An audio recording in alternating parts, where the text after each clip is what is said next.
नमस्कार, बुलेटिन में स्वागत है आपका और मैं हूं आपके साथ जागृति खंतवाल। रुक कर लेते इस वक्त की खास खबर का। आदमपुर विधानसभा सीट पर उपचुनाव का शेड्यूल जारी हो गया है। यहां 3 नवंबर को वोटिंग होगी। लगभग 2 महीने पहले कुलदीप बिश्नोई के इस्तीफे के बाद आदमपुर विधानसभा सीट खाली हुई थी। कांग्रेस पार्टी से नाराजगी के कारण उन्होंने विधानसभा के सदस्यता से इस्तीफा दे दिया था। कुलदीप ने अब बीजेपी की सदस्यता ले ली है। अब वो अपने बेटे भव्य को अपनी सीट से चुनाव लड़ाना चाहते हैं। आदमपुर विधानसभा सीट का उपचुनाव कुलदीप बिश्नोई की प्रतिष्ठा का सवाल होगा। बिश्नोई ने भाजपा उम्मीदवार सोनाली फोगाट को हराकर ये सीट जीती, फिर भाजपा में शामिल होने से पहले इस्तीफा दे दिया। वो कांग्रेस छोड़ भाजपा में शामिल हो गए। इसके बाद वो चुनाव हारी सोनाली फोगाट से भी मिले और उसके कुछ दिन बाद सोनाली की हत्या हो गई। हालांकि बड़ा सवाल ये जरूर है कि कुलदीप बिश्नोई खुद ये चुनाव लड़ेंगे या उनका बेटा चुनाव लड़ेगा। आदमपुर विधानसभा के उपचुनाव में सोनाली फोगाट की बहन रुकेश पुनिया चुनाव लड़ सकती है। हाल ही में हिसार की जाट धर्मशाला में हुई सर्व खाप महापंचायत में उन्होंने इसके संकेत दिए थे। उनके पति ने इसकी पुष्टि भी की थी। अभी पार्टी तय नहीं है, लेकिन रुकेश चुनाव जरूर लड़ेंगी। सोनाली फोगाट की राजनीतिक विरासत उनकी बहन को ही सौंपी गई, जिस पर सोनाली की बेटी यशोधरा ने भी सहमति जताई थी। वहीं प्रदेश के पूर्व मुख्यमंत्री और नेता प्रतिपक्ष भूपेंद्र सिंह हुड्डा ने आदमपुर उपचुनाव को लेकर कहा कि उपचुनाव को लेकर कांग्रेस पूरी तरह से तैयार है। आदमपुर उपचुनाव को लेकर सर्वे कराया जा रहा है और जो मजबूत उम्मीदवार होगा उसे ही चुनाव में उतारा जाएगा। तो आदमपुर उपचुनाव का शेड्यूल जारी हो चुका और ऐसे में जो तमाम पार्टियां हैं वो जीत का दावा करती नजर आ रही है। हालांकि बीजेपी से कुलदीप बिश्नोई सीट मैदान में उतरेंगे या भव्य बिश्नोई को ये चुनाव लड़ने का मौका दिया जाएगा, ये अभी फिलहाल तय नहीं हुआ है। वहीं कांग्रेस का भी ये दावा है कि कांग्रेस ही वहां पर वापसी करेगी। वहीं पूर्व मुख्यमंत्री भूपेंद्र सिंह हुड्डा ने भी ये दावा किया है। तो इसी खबर पर हमारे साथ बीजेपी प्रवक्ता सत्यव्रत शास्त्री, कांग्रेस प्रवक्ता वेद प्रकाश विद्रोही जी, इनेलो प्रवक्ता ओंकार सिंह जी और साथ ही साथ हिसार से हमारे सहयोगी अनूप कुंडू हमारे साथ जुड़ गए। आप सभी का बहुत बहुत स्वागत है हर खबर पर। अनूप, सबसे पहले आपसे जानना चाहेंगे कि अब आदमपुर उपचुनाव का शेड्यूल जो है वो जारी हो चुका है, अब नामांकन प्रक्रिया होनी है, क्या कुछ पूरी जानकारी मिल रही है? जागृति, जिस प्रकार से 7 तारीख को गजट नोटिफिकेशन जारी होगा, उसके बाद 14 तारीख तक नामांकन भरे जाएंगे। उसके बाद की जो प्रक्रिया है 3 नवंबर को जो है चुनाव होगा और 6 को नतीजे आएंगे। इसको लेकर के सभी पार्टियां अपना दम भर रही हैं और सबसे बड़ी बात यह है कि इस उपचुनाव पर पूरे प्रदेश की निगाहें रहेंगी, चाहे वो बीजेपी पार्टी हो, कांग्रेस हो, इनेलो हो, आम आदमी पार्टी हो या अन्य कोई दल हो, क्योंकि 2024 की रणनीति यहीं से तय हो रही है कि 2024 में किसकी सरकार बनेगी। ये सभी दल इस पर निगाह लगाए हुए हैं। अगर यहाँ पर बीजेपी जीतती है या फिर बीजेपी को हार का मुंह देखना पड़ता है, तो यहाँ से बहुत सारी बड़े कयास इस प्रकार से लगाए जा रहे हैं कि ये कई मायनों में खास है और यहाँ से 2024 की नई रणनीति, नई राजनीति तय होनी जरूरी है। पहला सवाल यही है कि जिस तरह से जो है पहले कुलदीप बिश्नोई उस सीट से जो है विधायक थे और उसके बाद उनके इस्तीफा देने के बाद से ये सीट खाली थी, लेकिन अब जो है एक तरफ जहां बीजेपी दावा कर रही है कि कुलदीप बिश्नोई को जनता ने चुना था और अब कुलदीप बिश्नोई जो है वो बीजेपी में है, तो वही कांग्रेस का दावा ये है कि कांग्रेस ही उस सीट में वापसी करेगी। ऐसे में सबसे पहला प्रश्न मैं आपसे करना चाहूंगी सत्यव्रत शास्त्री जी कि जिस तरह से जो है तमाम जो है दावे किए जा रहे हैं, क्या जनता कांग्रेस को चुनेगी या कुलदीप बिश्नोई पर दोबारा जनता भरोसा जताएगी? ज्योति जी, जागृति जी, इस चुनाव में जनता विकास और मनोहर लाल खट्टर सरकार और नरेंद्र मोदी जी की इस सबका साथ और सबका विकास इस नीति के ऊपर मोहर लगाएगी। जी, निश्चित रूप से भारतीय जनता पार्टी का उम्मीदवार जो भी होगा वो चुनाव जीतेगा और चुनाव जीतकर हरियाणा में एक नई इबादत लिखने का जो समय है, क्योंकि आने वाला समय जो हो वो राजनीति की करवट बदलेगा और वो करवट को बदलने का काम वो आदमपुर की जनता को करने है।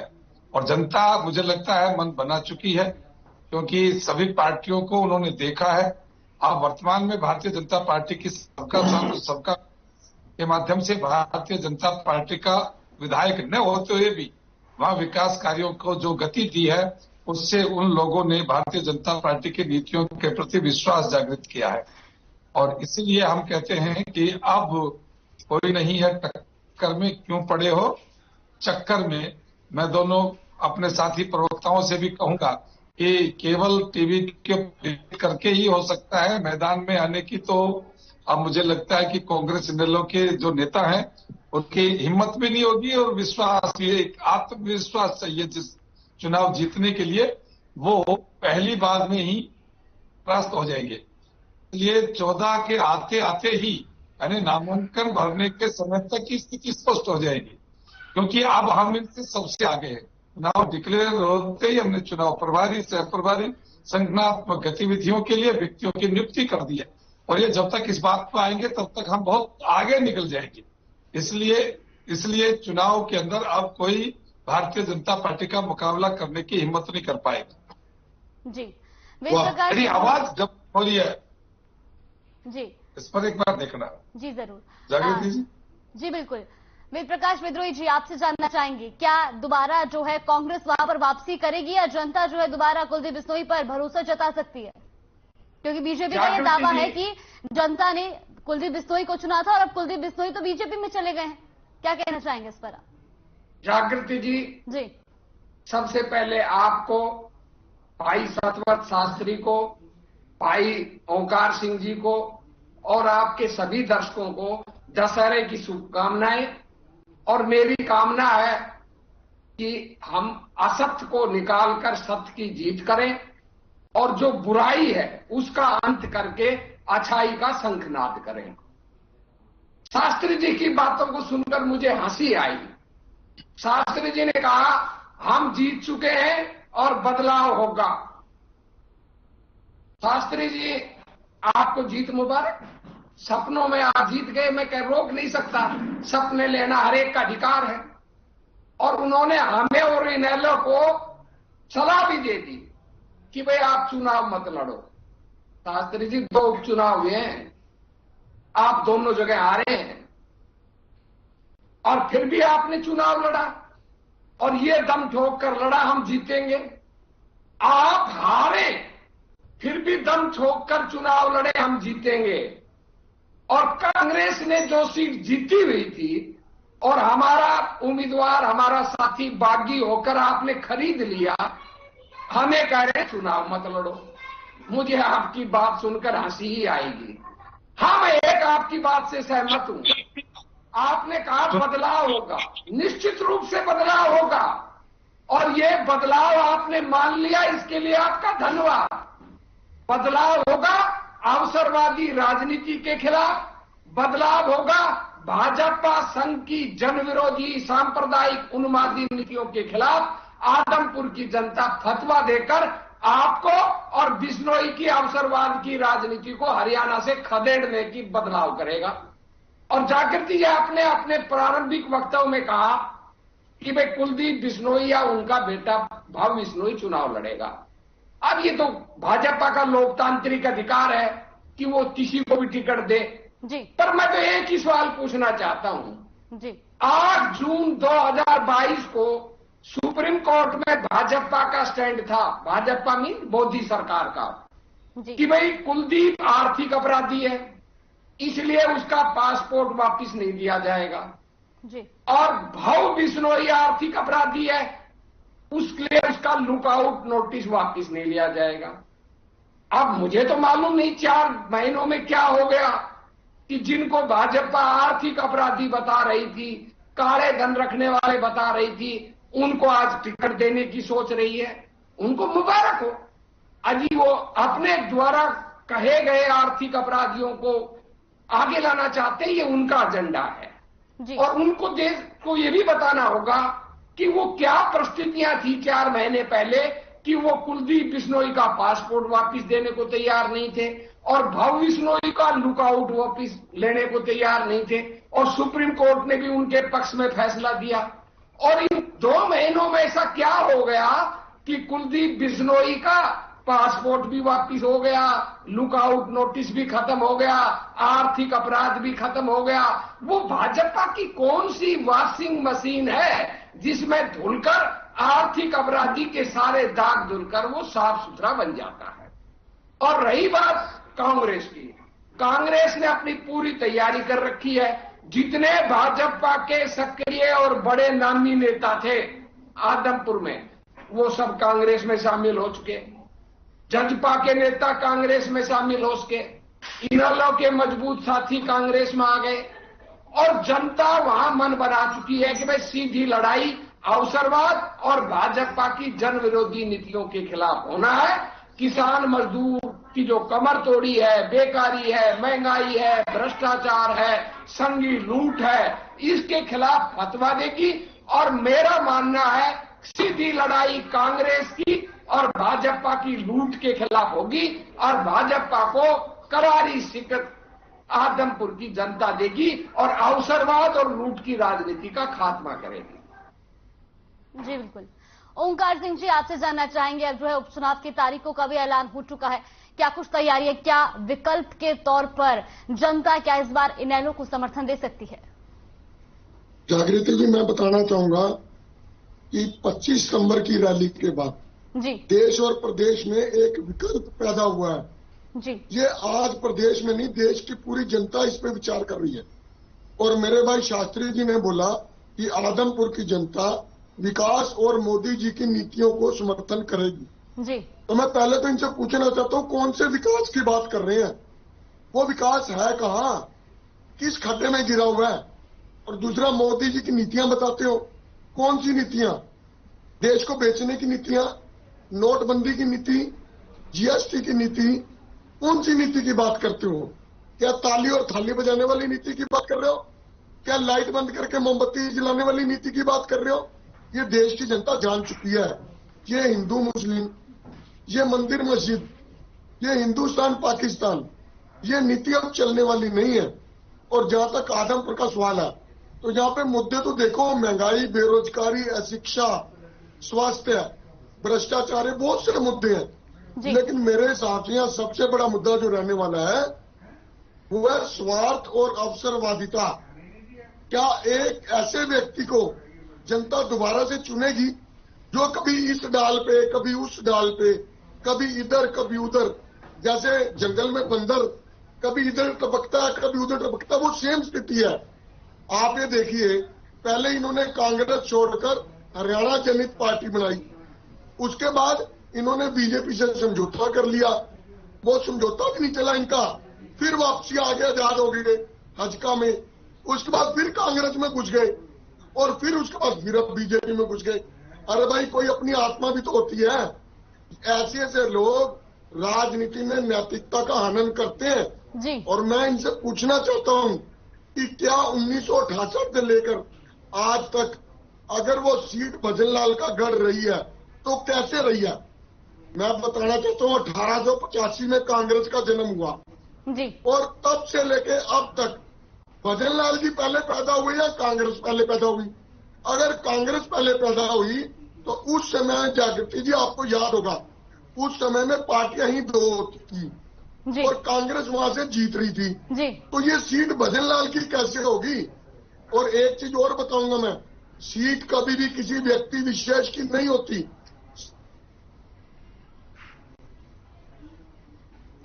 आज भजनलाल की जगह उनके बेटे कुलदीप बिश्नोई हैं, अब भव्या बिश्नोई आ जाएंगे।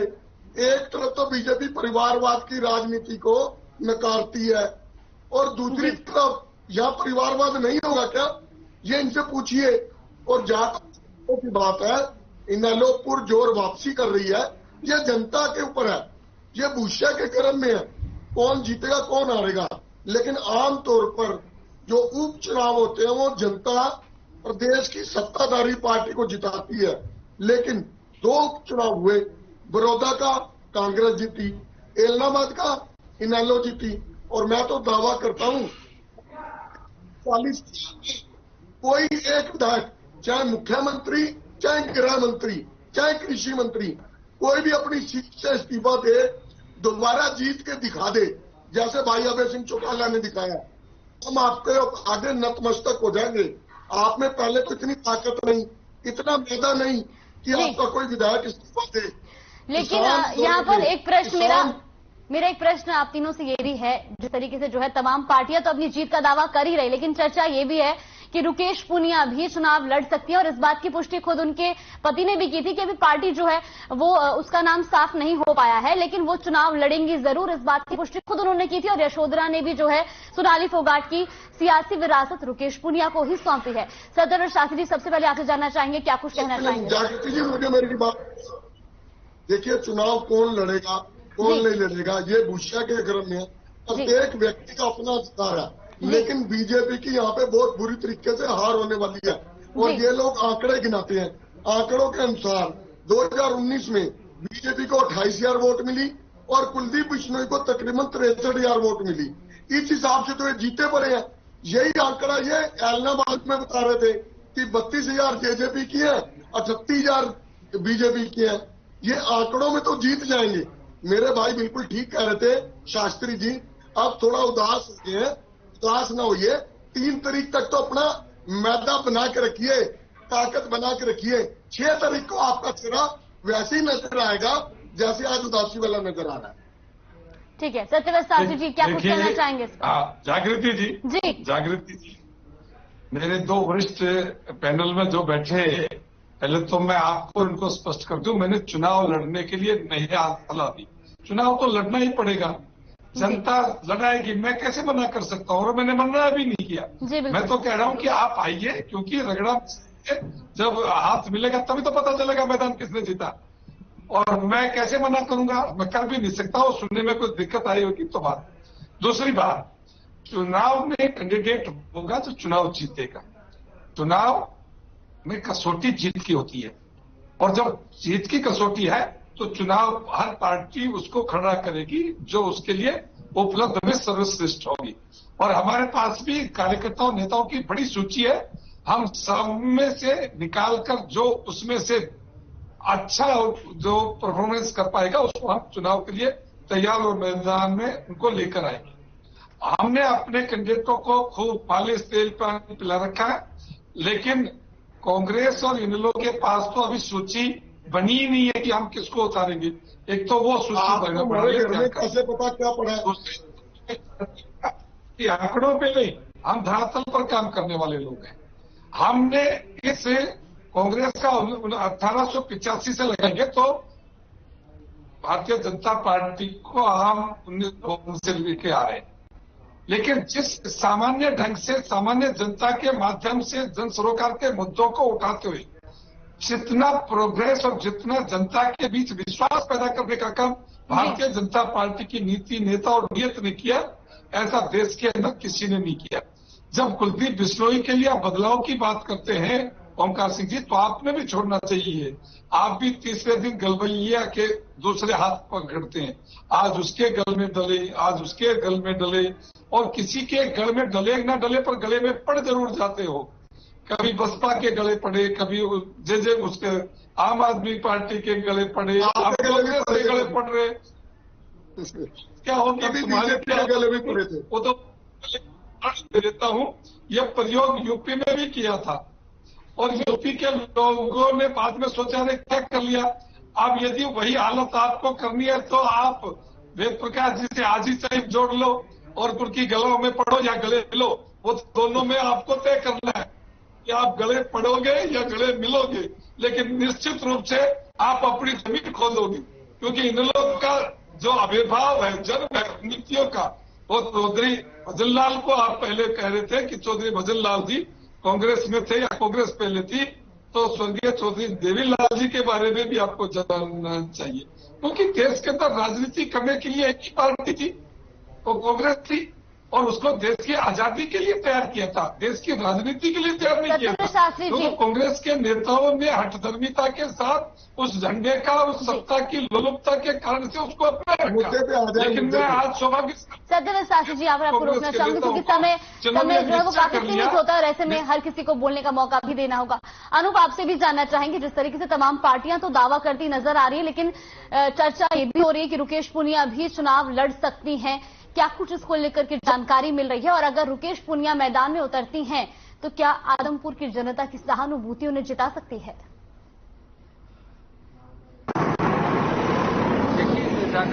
ने जब बीजेपी ज्वाइन की तो उन्होंने कहा था, बीजेपी की तरफ से भी यही बयान आया था और कुलदीप बिश्नोई की तरफ से भी यही बयान आया था कि उन्होंने बिना शर्त के बीजेपी ज्वाइन करी और कार्यकर्ता के तौर पर काम करेंगे।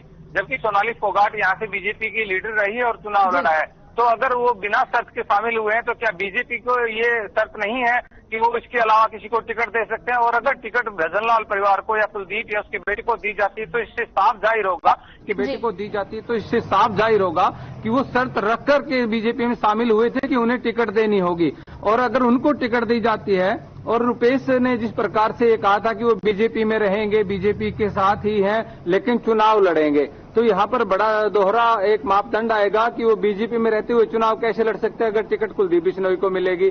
और दूसरी बात यह है कि अगर एक कार्यकर्ता के तौर पर कुलदीप बिश्नोई यहाँ पर शामिल हुए हैं तो क्या बीजेपी किसी और कार्यकर्ता या लीडर को टिकट देगी? एक बड़ा सवाल ये है। दूसरा, कांग्रेस को लेकर के ये है कि कांग्रेस को लेकर के हमेशा यही कहा जा रहा है कि वो बाहरी उम्मीदवार उतारती है।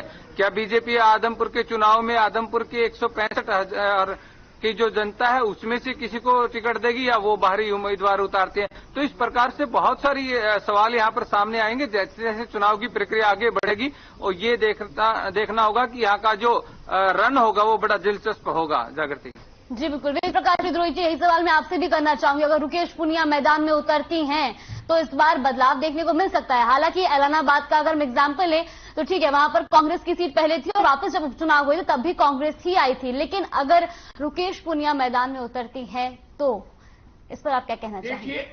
देखिए जागृति जी, कौन चुनाव लड़ता है ये उसका अपना अधिकार है जी, हम इसमें रोक नहीं सकते हैं जी बिल्कुल। पर मेरा मानना है अगर रुकेश पूनिया जी चुनाव लड़ेंगी तो वो भाजपा को डैमेज करेगी, हमें तो कुछ डैमेज करने वाली नहीं। उनकी इच्छा वो लड़े या ना लड़े। शास्त्री जी ने विकास की बात कही जी कि भाई विकास हमने बहुत किया और विकास आदमपुर का नहीं हो रहा था, हमने कर दिया। अब मैं शास्त्री जी से एक सीधा सवाल पूछना चाहता हूं। आदमपुर से विगत 54 वर्षों से 9 बार भजनलाल जी, 4 बार कुलदीप जी, एक बार कुलदीप जी की माता जी, 1 बार कुलदीप जी की पत्नी, 15 बार यही लोग एमएलए बने हैं। अगर विकास नहीं हुआ तो विकास के लिए जिम्मेदार कौन है? दूसरी बात, अगर शास्त्री जी ने बहुत भारी विकास किया है तो शास्त्री जी आपके लिए तो मौका है, आप किसी आरएसएस के कार्यकर्ता को चुनाव लड़वाइए, क्योंकि आज आरएसएस की सरकार है और आरएसएस का ही मुख्यमंत्री है। हिम्मत करिए और दिखाइए जनता को कि हाँ हमने विकास किया था और उस विकास के दम पर हमने मूल भाजपाई को चुनाव जितवा दिया। पर आप में वो हिम्मत तो है नहीं, ना तो वो आपने हिम्मत इलाहाबाद में दिखाई और ना आपने वो हिम्मत बड़ौदा में दिखाई और ना आपके अंदर वो हिम्मत आदमपुर के अंदर है।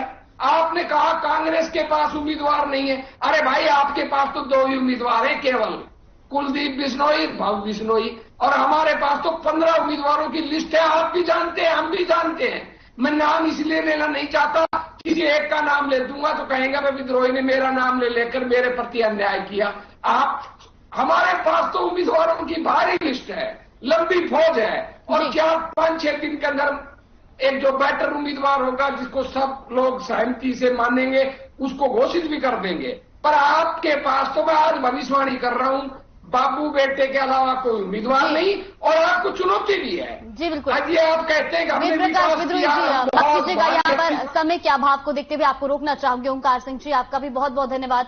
सत्यव्रत शास्त्री जी आपका बहुत बहुत धन्यवाद। अनूप आपका भी बहुत बहुत धन्यवाद हमारे साथ जुड़ने के लिए और तमाम जानकारी हम तक पहुंचाने के लिए। तो आदमपुर उपचुनाव का शेड्यूल जारी हो चुका है। 14 अक्टूबर को नामांकन होने और 3 नवंबर को चुनाव किए जाएंगे, जिसके बाद 6 नवंबर तक इसके नतीजे भी सामने आ जाएंगे। हालांकि तमाम पार्टियां ये दावा कर रही हैं कि वो वहां पर जीतेंगी या वहां पर जो है जनता उन्हें चुनेगी, लेकिन यहाँ पर जो है मुकाबला है वो कांग्रेस और बीजेपी के बीच में माना जा रहा है, क्योंकि कांग्रेस की सीट वहां पर थी और जिससे कुलदीप बिश्नोई विधायक थे और अब कुलदीप बिश्नोई जो है वो बीजेपी में है। ऐसे में देखना ये होगा कि इस बार बीजेपी का जो कैंडिडेट है वो कौन होता है। क्या भव्य बिश्नोई को मौका दिया जाता है या कुलदीप बिश्नोई जो है मैदान में उतरते हैं। फिलहाल खास खबर में बस इतना ही। आप बने रहिए हमारे साथ। नमस्कार।